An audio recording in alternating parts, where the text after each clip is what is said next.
My story comes from Scotland, and it's called the Faery Flag of Dunvegan. Dunvegan is a castle in the Isle of Skye, and for many hundreds of years it's been the home of the chiefs of the family of MacLeod. Years ago there was a chief of the clan MacLeod called Malcolm, who married a wife from among the Faery people. She was very beautiful and very kind, and Malcolm MacLeod loved her very much. She lived happily with him for a year and a day.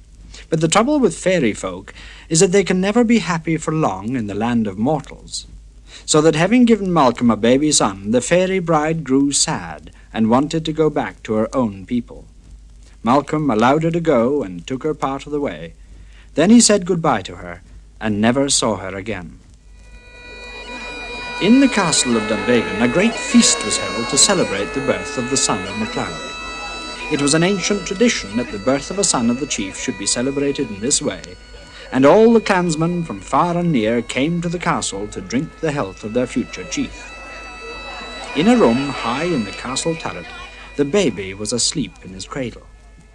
The young nurse who was looking after him could hear the sounds of pipe music and dancing from the great hall below, and she crept downstairs to have a look. She thought she'd only be away a few minutes, and surely the baby would come to no harm. Malcolm caught sight of the nurse and told her to bring his son downstairs to show to the gathering. But the baby, left alone in the turret room, began to cry. There was no one in the castle near enough to hear him, but his mother, far away in fairyland, heard him and came to him at once. But now that she was a fairy once more, she couldn't pick him up and cuddle him like a human mother, but just stood looking at her son in his cradle. Then softly she put over him a coverlet made of a piece of green fairy silk, and at once he went to sleep again, and she could leave him. When the nurse returned, she saw the strange piece of green silk embroidered all over with elfin symbols, and realized that it must have come from fairyland. But the child seemed happy and unharmed, so she took him down to the hall, still wrapped in the green coverlet. As she carried him along the stone passages, she could hear the fairy folk singing. And when she got to the whole company could hear the enchanted singing, and they fell silent to listen. The fairies sang that the coverlet was a fairy flag, a gift of the little people to the clan MacLeod. The fairy people would help the family for as long as the name MacLeod existed, but the flag was a special gift.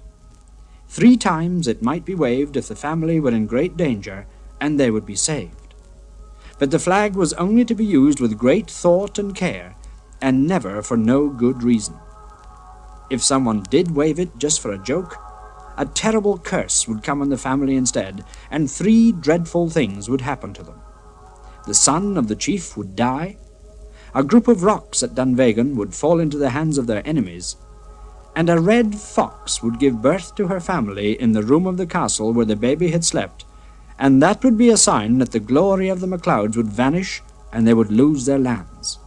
There would not even be sufficient men left in the chief's own family to row a boat across Loch Dunvegan.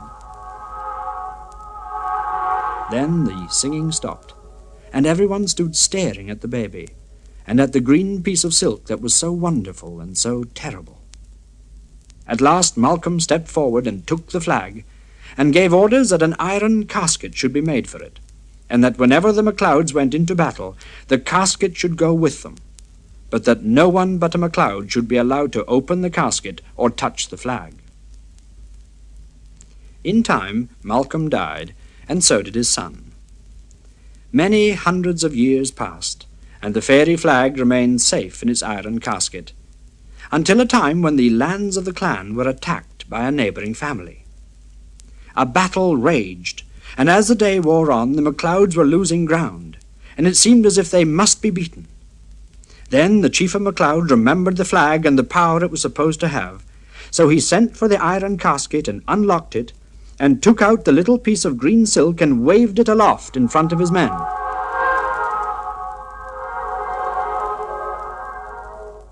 Immediately, the invaders were beaten back. This was the first time the fairy power was used. Many years later, it was used again, this time for a very different reason. A plague of cattle sickness swept through the lands of the clan, and the clansmen, having watched so many of their beasts die of the sickness, came to the chief for help. So again the casket was sent for, and the flag was unfurled, and the cattle recovered. Time went by, and the flag in the casket passed from father to son, and the legend with it. But eventually people began to doubt the legend. Then, in 1799, a man called Buchanan, who'd been left in charge of the castle while MacLeod was away, decided he would like to test for himself the power of the flag. For him it was only an old piece of rotten silk, and the legend a bit of old wives' gossip. The casket was locked, but there was an English blacksmith in the village, and he was sent for to break open the iron casket. Then Buchanan waved the flag for no good reason at all. What happened next might have happened anyway, but for those who believe in the legend, it seemed that the curse of the Faery folk had been set in motion. In a short while MacLeod's son and heir was drowned at sea, and the group of rocks at Dunvegan were sold to a family who had once been great enemies of MacLeod. Then some time passed, and everyone had forgotten the Faery curse. But later on, a young man came to stay at Dunvegan Castle, and he kept a pet fox in his room, the turret room. The fox had some cubs in that room, and after that the fortunes of the MacLeod family began to decline. Much of their land was sold, and gradually fewer and fewer MacLeods were left, till there were only 3 in the chief's own family, not enough men to row a 4-oared boat across the loch. In a glass case at Dunvegan Castle today, you can still see a square piece of ancient silk, now brown with age. Is it the Faery flag, do you think? I don't know, but I know a lot of people at Dunvegan think it is.